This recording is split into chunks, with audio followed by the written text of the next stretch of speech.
Je vous salue tous au nom de Jésus-Christ. Parce que je crois que si vous êtes là aujourd'hui, vous avez soif de Dieu aujourd'hui, alors Dieu va vous rassasier. Vous allez voir Dieu dans votre vie aujourd'hui. La parole que nous allons voir aujourd'hui, c'est concernant Dieu. Parce que nous, si nous servons Dieu, alors il faut que nous sachions exactement qui est ce Dieu que nous servons.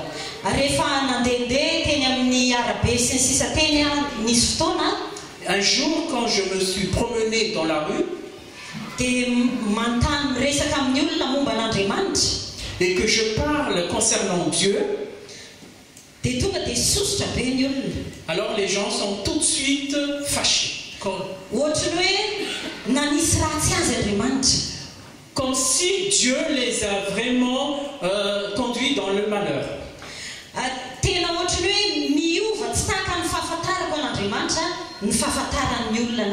On dirait que Dieu a changé parce que les gens ne connaissent pas exactement qui est ce Dieu.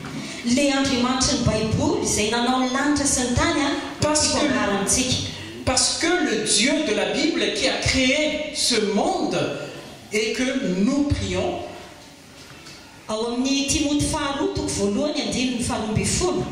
dans l'épître de Timothée 2, chapitre 1, verset 12,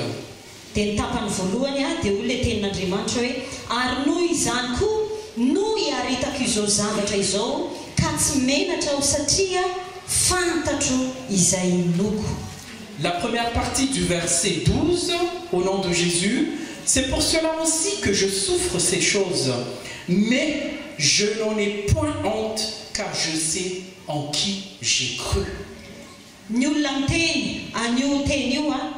Celui qui a dit ce verset,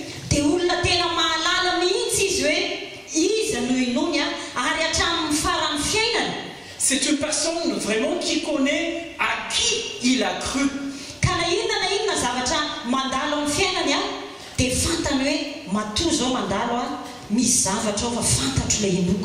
Parce que s'il traverse sa vie avec des difficultés, il sait qu'il y a une raison pour qu'il puisse passer ces difficultés-là.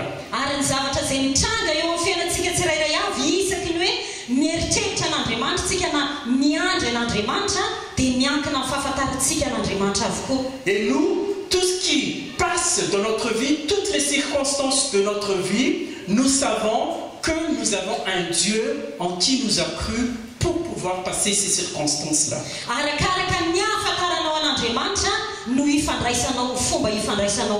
C'est en fonction de ta connaissance de Dieu que tu as une communion avec lui.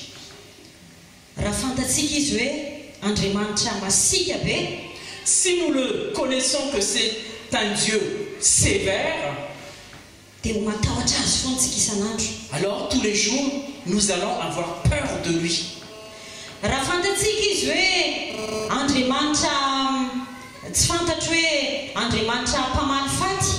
Si nous le connaissons que c'est un Dieu revanchard,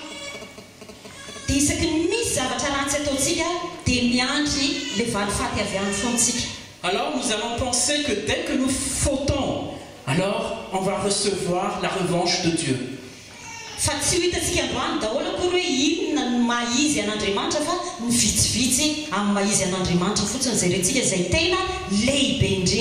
Et aujourd'hui nous allons voir, pas tous concernant Dieu, mais les grandes lignes de la nature de Dieu.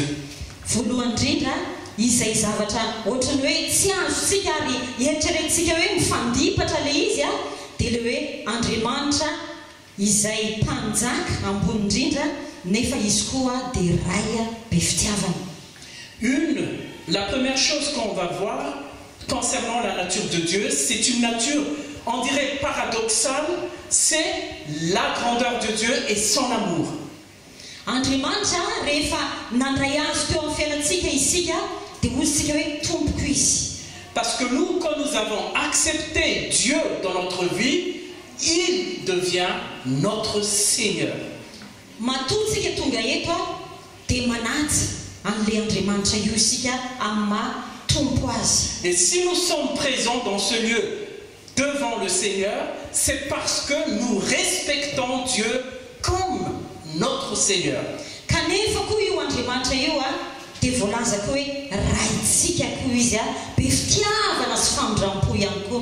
Mais aussi, pas seulement c'est un Seigneur, mais c'est aussi un Père plein de bonté et de miséricorde. Zany voalaza ao Malaki toko voalohany andininy fahaenina izay milaza hoe raha ray aiza ary zay ajako ary raha tompo aiza zay tahotra. C'est pour cela qu'il est écrit dans Malachie 1:2 que si je suis un Père, où est mon honneur? Et si je suis un Seigneur, pourquoi vous ne me respectez pas? Reo zavatra anankiroa reo Ces deux choses. Mila fantaritsika tsara mba azotsika mifandray sy miaraka amin'Andriamanitra tsara eo amin'ny fiainantsika. Il faut que nous connaissions ces deux caractères de Dieu pour que nous puissions avoir une relation sincère et authentique avec notre Père Céleste. Ijery voalohany tsika hoe be fitiavana Andriamanitra satria raintsika izy. La première chose qu'on va voir maintenant, c'est de voir que Dieu est un Dieu d'amour plein de bonté. Ray izy. C'est un Père. Maninona izy no hoe raintsika, maninona ny olona rehetra avy afaka miantso an'Andriamanitra hoe raiko ianao. Est-ce que toutes les personnes peuvent l'appeler son Père, le Dieu Tout-Puissant? Tsika ve manaiky an'izany hoe ny olona rehetra Est-ce que afaka miantso an'Andriamanitra hoe raiko ianao? Est-ce que sommes-nous d'accord que nous tous, les êtres humains, on peut l'appeler Père? Hitatsika zany hoe afaka miteny an'izany daholo. On fera bien. Matoa ny atao hoe ray ny olona anankiray dia nananjanaka niteraka izy zay. Si on appelle un père une personne, c'est parce qu'il a engendré un enfant. Nanangana izy. Il a adopté un enfant. Isika nefa voalaza ao amin'ny Jaona toko voalohany andininy faharoa ambin'ny folo hoe izay rehetra nandray an' Jesosy dia meny hery ho tonga zanak'Andriamanitra. Il y a une parole dans l'évangile de Jean, chapitre 1, verset 12, qui dit que toute personne qui a accepté Jésus-Christ comme son Seigneur et Sauveur est devenue enfant de Dieu. Ary miverimberina foana zany fa ny tena tiako indrindra dia ilay famerenana azy indray mandeha ao amin'ny epistile Jaona voalohany 3:1. C'est vrai que ça se répète à chaque fois ce mot, mais dans l'épître de Jean, première épître de Jean, chapitre 3, verset 1, dia olona tenin'Andriamanitra hoe endre manao ahoana ny fitiavana naseho any ray eo antsika dia nentsona antsika hoe zanak'Andriamanitra sady izany tokoa isika.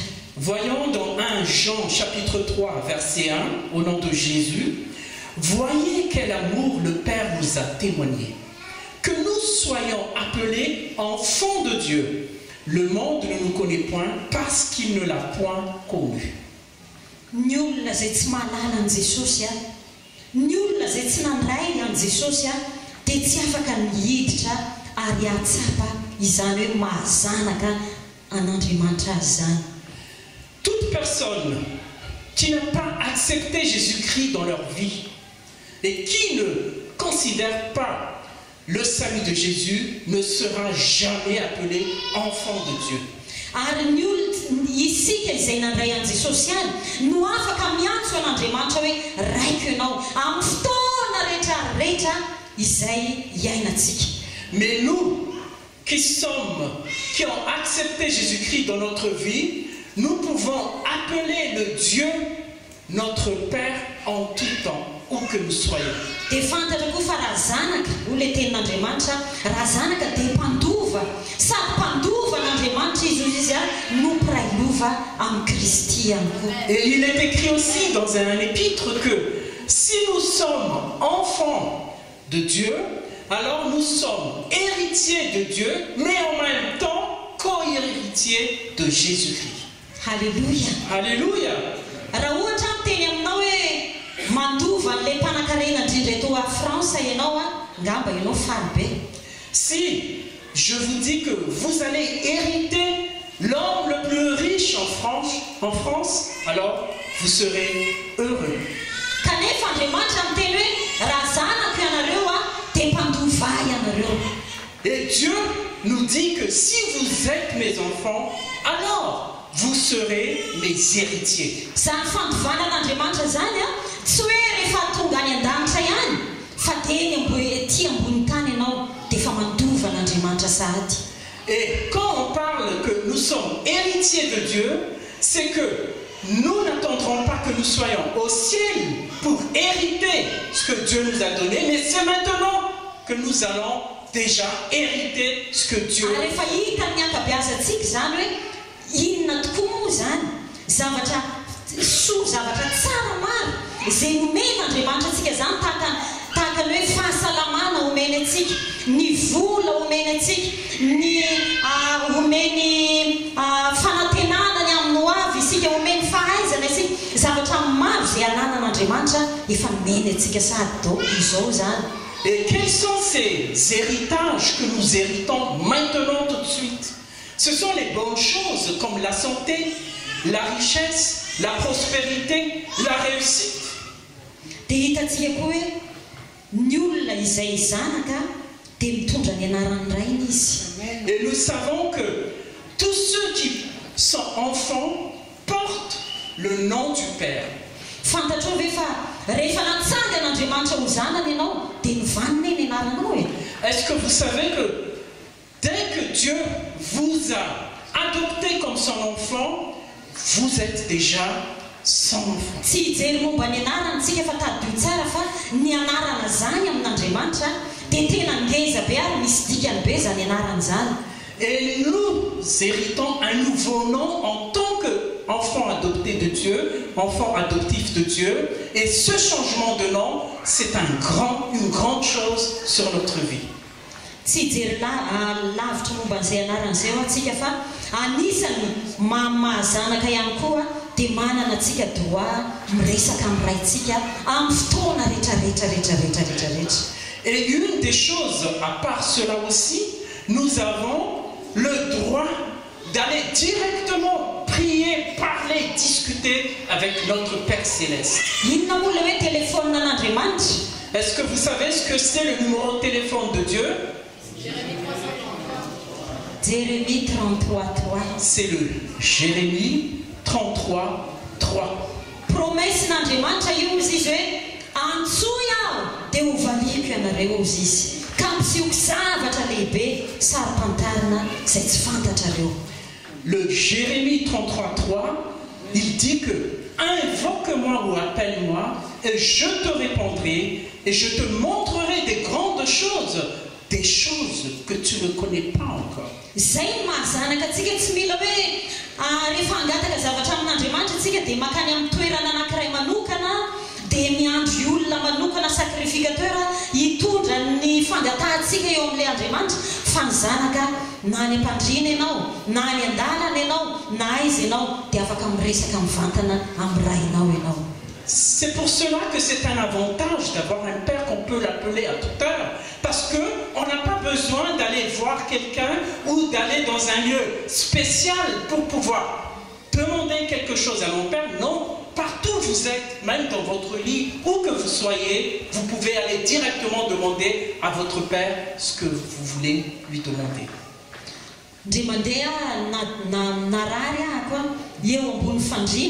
Fa dia Andriamanitra miainy foana e. Ndre mandeha koa manao sport mihazakazaka mivavaka amin'Andriamanitra miaino Andriamanitra. Un jour, j'étais alité sur mon lit et à ce moment-là, j'ai prié, j'ai demandé à Dieu et il m'a écouté. Un autre jour aussi, j'étais en train de faire mon jogging, mais en même temps, j'ai prié à Dieu et il m'a écouté. mbola voalohany zany ihany koa ao amin'ny jaona 15:7 hoy izy hoe angatao ihany koa izy zay tianareo na inona fa omeko anareo zany. Et Jésus a bien dit dans Jean chapitre 15 verset 17 ce que non c'est pas verset 17 15:7 il est écrit si vous demeurez en moi et que mes paroles demeurent en vous, vous demanderez tout ce que vous voudrez et vous l'obtiendrez. Ary voalaza ny ten'Andriamanitra anankiray koa hoe na dia mbola fandriana ao anatintsika fotsiny aza dia hoy ny ten'Andriamanitra hoe mahatanteraka amin'ny fandriany izay natao hatrahako ao izy Jéhovah. Et même il y a une parole de Dieu qui disait que si vous avez un désir dans votre cœur, avant que vous le proclamez, ce désir, Dieu connaît déjà ce désir et il va vous exaucer parce que vous le respectez. Nareo ngamba efa nahitany zany a, za koa efa nahitany zany mbola vao mieritreritra fa tsy namandalo eny amin'ny vitrine tahaka zany, na mahita ny zavatra olona dia mba tiako koa iny a. Et même hitanao hoe aorindrina kely eo io tokoa ary hafa nahazo. Et même vous avez peut-être déjà vécu cela, mais moi j'ai déjà vécu que je pense à quelque chose quand je passe devant une vitrine et je pensais l'avoir avant que je le désire, c'est seulement dans mes pensées tout de suite, quelques jours après, je l'aurai. Ny zavatra anankiray ngeza be koa nefa nomena antsika dia ny finoana. Et une des plus grandes choses que Dieu nous a données, c'est la foi. Ao amin'ny Romaina 10 verset 17. Dans l'épître aux Romains, chapitre 10, verset 17, dia miteny izy hoe fa ny finoana dia avy amin'ny toroteny izay tenin'ny Kristy. il est écrit que la foi vient donc de ce qu'on entend et ce qu'on entend vient de la parole de Dieu. Zany mahatonga ny zanak'Andriamanitra maro mahavita zavatra extraordinaire. C'est pour cela qu'on voit beaucoup d'enfants de Dieu qui arrivent à faire des exploits dans leur vie. Satria efa omen'Andriamanitra eo amin'ny avokoa hatramin'ny autorité rehetra eo amin'ny devoly sy ny fanapahany maizina rehetra efa nomeny eo am-pelatanantsika daholo. Parce que Dieu nous a déjà donné tout le pouvoir, même de marcher, écraser le démon. Et nous avons ce pouvoir-là. Amin'ny mahazanaka antsika, amin'ny mahazanaka anao no ahafahanao manana an'izany zavatra izany. C'est parce que vous êtes un enfant de Dieu qui vous a donné ce pouvoir, cette autorité contre les ennemis de notre âme. Raha mbola tsy nampiasa an'izany droanao zany ianao amin'ny mahazanak'Andriamanitra anao hatramin'izay ampiasao zany fa ho hitanao. Si vous n'avez pas encore utilisé votre droit, alors je vous conseillerais, utilise ce droit-là et vous verrez que vous allez faire beaucoup d'exploits dans votre vie. Ny zavatra anankiray anefa ary ny tena tiako hatongavana eto mba hahatonga antsika tena hafantatra an'io Andriamanitra io hoe marina tokoa hoe Andriamanitra dia nanome antsika ny zavatra rehetra amin'ny mahazany antsika nefa. Il y a une chose que j'aimerais quand même mettre vraiment les points, c'est parce que même si nous avons tous les droits, et Dieu nous a donné tous ces droits-là, il y a une seule chose que j'aimerais vous dire. Ohatra zao ndray mandeha nisy fotoana nakaty tamin'izay mbola tany Madagasikara dia ilay nakaty France dia tamin'izay tsy nanam-bola zay dia reveo dia Andriamanitra nanome volanay tamin'ny fomba mahagaga. Par exemple, quand on était encore à Madagascar et nous voulons venir en France, mais nous n'avons pas d'argent pour venir en France, alors un jour Dieu nous a pourvu de l'argent pour que nous puissions venir ici. Dia tsy hoe tamin'izay fotoana izay dia tonga tamin'ny fomba mahagaga ary tamin'ny fotoana tsy tara mihitsy ilay vola. Et en ce temps-là, cet argent est arrivé au bon moment. Nisy finoana napetrak'Andriamanitra tao anatin'ny mpanompony tamin'izany, tao anatin'ny zanany. Pourquoi cela est-il arrivé dans notre vie? C'est parce que Dieu a mis la foi dans son serviteur, dans le cœur de son serviteur, et ce serviteur a utilisé cette foi-là. Fa isaky ny te handeha ho any Madagasikara ve izy na te handeha ho any France tamin'izany dia miandry an'izay foana koa nefa. Et est-ce qu'à chaque fois qu'il a envie de venir en France, est-ce qu'il faut qu'il attende toujours cet état d'esprit? Ohatra hoe nisy fotoana zao nanao examen dia nianatra dia nisy fotoana narary dia noho narary ahako dia tsy afaka nianatra fa marary lohako isaky ny mianatra lesona fa rehefa avy eo tonga tany am-pianarana nanao examen nivavaka dia Andriamanitra nametraka ohatrany hoe nivaliny tato an-tsaiko rehetra. Un jour, pour mon cas personnel, comme je dois participer à un examen, mais au dernier jour, j'étais complètement malade. À chaque fois que j'apprends mes leçons et tous mes cours, j'ai un mot de tête pas possible. Mais ce qui s'est passé le jour de l'examen, quand je me suis présenté, le Seigneur, le Dieu, le Père, m'a donné toute l'intelligence pour assister à ces examens. Dia raha zay zavatra antrano hoe tsy nianatra akory aho nefa nampianaran'Andriamanitra dia ataoko io fiainako ve zany hoe Andriamanitra kay mahay manome foana zay zavatra ilaiko rehetrarehetra fa andeha isaky nanao examen dia tsy hanao révision mihitsy fa hivavaka fotsiny dia tonga ny valiny.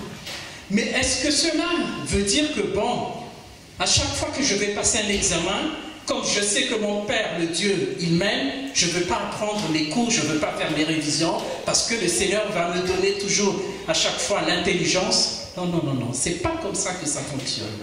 Andriamanitra afaka mahay zavatra rehetra mahavita ny zavatra rehetra Andriamanitra kanefa.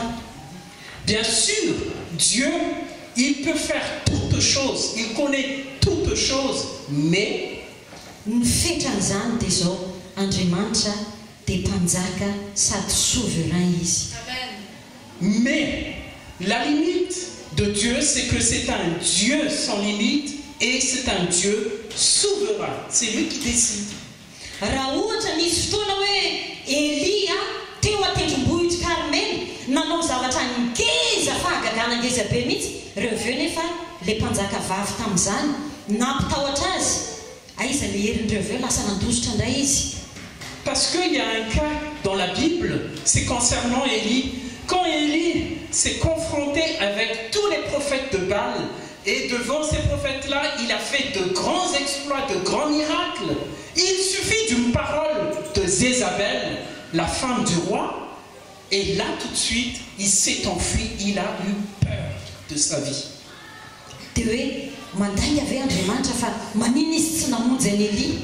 Et la question qu'on se pose, c'est que, est-ce que Dieu est-il vraiment un menteur? Parce que pourquoi il n'a pas sauvé Élie devant Jézabel?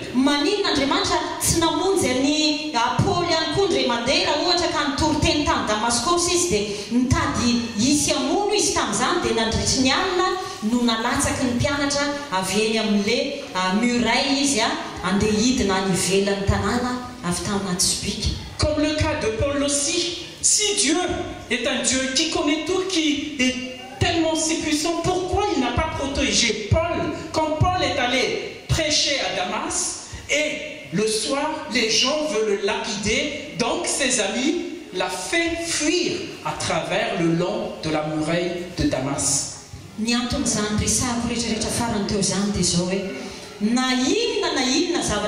Droit omen'Andriamanitra antsika afahantsika mandray zavatra na manao zavatra lehibe dia tadidio fa izy dia roi foana izy ary izy souverain foana. Donc moi ce que j'aimerais vous dire à partir de ces histoires-là, c'est que quel que soit que vous allez confronter dans votre vie, il ne faut jamais oublier que notre Père, notre Dieu, il est le Seigneur et souverain.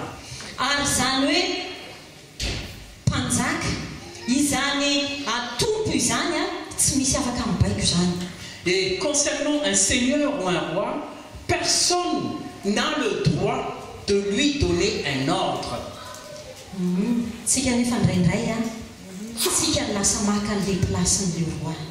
Et pourtant, nous, vous, personnellement, quelquefois, vous prenez la place du roi au-dessus du roi, le roi des rois.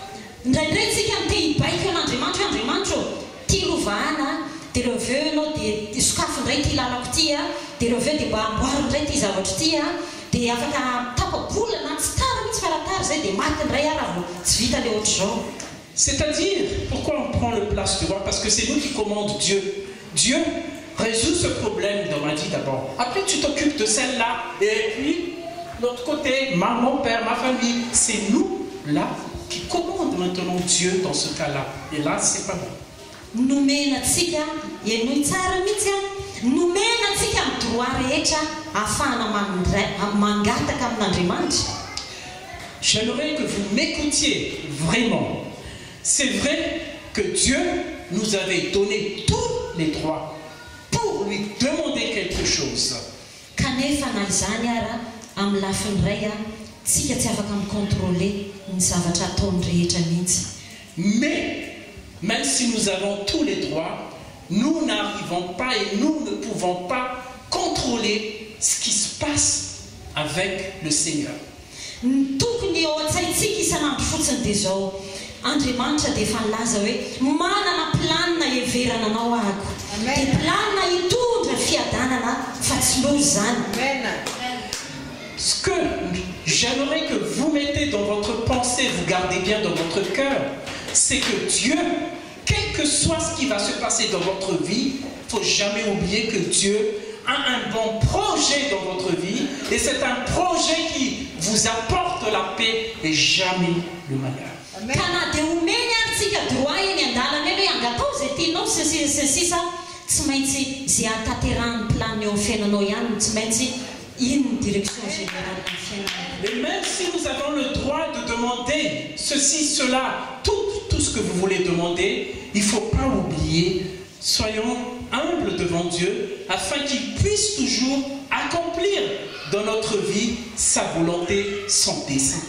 Aza matahotra mihitsy ianao hoe ka le hoaviko ne soa dia lasa ohatran'izao indray na soa dia lasa ohatran'izao tahaka ny zanaka eo anatrehan'ny ray aman-dreny io. Tsy mieritreritra ianao fa raha mbola mahavita miantoka anao foana ny ray aman-dreninao a, tsy maintsy ampianariny tsara ianao, tsy maintsy ampitafiny tsara ianao, atoro ny zavatra tsara rehetra ianao. Donc, soyons comme les parents naturels, parce que nos parents, ils savent ce que nous avons besoin en tant qu'enfants. Ils savent que nous devrons être vêtus, donc il va acheter, nos parents, des vêtements au magasin. Il doit nous nourrir, donner à manger, il nous achète, ils vont faire des courses. C'est pareil aussi pour notre Dieu le Père. Il sait ce qui est bien pour nous, ses enfants. Isika mantsy indraindray a, io lafiny ma hoe Andriamanitra tompo souverain io a manjavozavo amintsika io indraindray. Parce que là, quelquefois, c'est très sombre dans notre tête que, oui, Dieu est le Seigneur, il est souverain, c'est lui qui dicte tout. Quelquefois, on ne comprend pas cela et on n'accepte pas. Ka indraindray tsika aza matahotra mihitsy ianao amin'izao fiainana amin'ny mahazanaka anao zao. Raha indraindray ianao entin'Andriamanitra amina lalana ohatrany hoe mampatahotra, aliko ny fahafatesanao izy ny filazan'ny salamo azy a, aza matahotra ianao. Et quelquefois, même si nous passons le long d'une vallée de l'ombre de la mort, c'est-à-dire des circonstances qui nous font peur, n'ayez crainte parce que notre Père est là. Izy miandry ery foana, miandry ery amin'ny faran'ny tunnel izy. Parce que lui, notre Père Céleste, il nous attend là-bas au bout du tunnel. Mandalo tunnel zany maizimaizina misy mpanendaka tsy fantatro tsony zavatra be da be mandalo anatin'izany tunnel zany. Parce que dans un tunnel, comme c'est le ténèbre, donc il pourrait y avoir des voyous, des choses que nous ne contrôlons pas, ça fait peur. Tadidio anefa fa ny silence an'Andriamanitra tsy midika zany hoe ny abandonné n'Andriamanitra ianao. Et n'oubliez jamais que même si Dieu ne te répond pas tout de suite ou ne te dit pas voici, voici, voici, il reste silencieux, c'est parce que il est là et ayez confiance en lui. Tsy misy afaka micontrôler an'Andriamanitra zany na izy Personne, ni qui que ce soit, peut contrôler Dieu. Ary na ny ataoko hoe mitafika ny maizina rehetrarehetra any amin'ny toerana misy azy any ary ny devoly sy ny firongona tsy afaka mampivily ny planin'Andriamanitra ao anao zany. Et même je vous dis et je vous assure en vérité que quel que soit le nombre des armées des ténèbres, les démons et tout ce qui est maléfique, ces armées-là ne peuvent jamais changer un iota du plan de Dieu sur nos vies. Satria nofonofo ny eritreretiny hoe ianao manana raha efa manan-janaka ianao dia manana nofonofo any zanako tsirairay ianao. Parce que nous qui sommes parents, père ou mère d'un enfant, nous avons déjà des rêves pour notre enfant là. Mihoatra lavitra noho izany ny planin'Andriamanitra sy nofonofo ho anako ho anao izay zanany tsirairay io. Et à plus forte raison, Dieu, il a encore de merveilleux plans pour ta vie. Fa zao matoky azy ianao. Alors, aie confiance en Dieu. Eto amin'ity tany matérialiste ity dia ny zavatra hitanao zao ihany no asainy ifatohan'ny sainao. Nous qui sommes un corps avec les 5 sens, nous ne regardons uniquement que ce qui est apparence, que nous pouvons sentir, toucher, etc., goûter. Ozy izy ity le firenena matanjaka ohatran'izao hoe ny diplôma ihany no tadiavina aminao raha tsy manana diplôma ianao tsy tafita zany amin'ny fiainana. Par exemple, dans le monde actuel où que vous soyez, il vous exige d'avoir un diplôme pour que vous réussissiez votre vie. Aizako na anao zaridaina ianao na anao ménage dia misy diplôme mandray koa. Et même actuellement, même pour faire le ménage, nettoyer la terre ou faire le jardinage, on vous demande un diplôme. Ohatrany hoe dia tsisy fanantenana mihitsy zany ho an'ny olona tsy manana diplôme. Alors pour ceux qui n'ont jamais un diplôme, ils n'ont jamais alors l'espoir dans leur vie. Fa miaraka amin'Andriamanitra nefa ianao. Ilay rainao ary tianao be mihitsiny a. Et vous, qui êtes avec le Dieu, votre Père, qui vous aime tant, ny revirevinao anao a dia tsy maintsy hainy manatanteraka amin'izany. lui, ce Père-là, ce qu'il souhaite vraiment, c'est votre réussite, votre prospérité. Araka ny teniny hoe ny planina izay heverako anao dia planina hitondra soa anao, hitondra fiadanana anao fa tsy loza velively. Parce que quand il vous a dit que le plan, le projet de vie que j'ai pour vous, ça vous donne la paix et jamais le malheur. Hivavaka isika amin'izao fotoana izao. Prions. Ary minao hoe aoka ho tsapanao a fa ny Andriamanitra topoinao a dia sady rainao izy no tomponao ihany koa.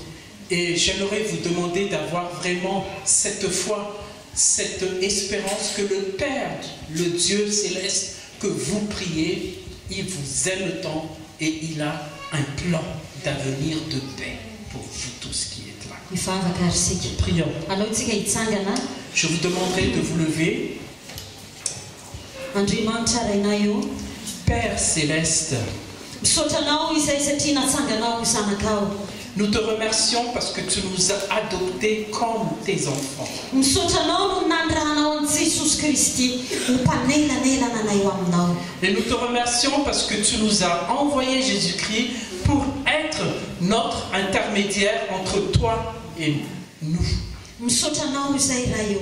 Nous te remercions, Père, Satria ianao efa nanomana ho avy mamirapiratra ho anay.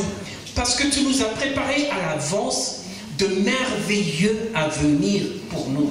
Ary tsy hito an-tany eto ihany fa miandanitra ihany koa raha ihany ety amin'ity tany ity izahay. Et pas uniquement sur cette terre où nous sommes, mais aussi dans le ciel un jour. Misaotranao izay satria efa niaina izany sady ny akabeazanay. Nous te remercions parce que nous vivons maintenant cela. Misaotranao ihany koa nefa izay fa ianao dia tomponay, mpanjakanay. Et nous te remercions parce que tu es notre Seigneur et notre Roi. Eo anatria ny herinao dia manetry tena izahay. Devant ta puissance et ta souveraineté, nous nous humilions. Ary eo koa ny sitraponao ihany no tanteraka eo amin'ny fiainanay. et que ta volonté seule soit faite. aoko izay atoky ianao isan'andro isan'ora Andriamanitro. Et que nous ayons vraiment cette confiance tous les jours de notre vie. Na inona taonay dia atoky anao izay. Quoi que nous faisons, Père, nous avons confiance. Na inona andalovanay dia mahatoky anao izay. Quoi que nous vivrons, affrontons, nous avons confiance. Satria tsy irery izay fa miaraka aminay mandrakariva ianao. Parce que nous ne sommes pas seuls. Tu es avec nous. Na dia tsy miteny ary ianao indraindray eo amin'ny fiainanay fahatsiarovanay azy dia miaraka aminay eny foana. Même si tu restes silencieux, nous savons que tu es présent. Satria ianao rehefa miteny hoe tsy andao anao na fo ianao akory. Parce que tu nous as promis que tu ne nous abandonneras jamais.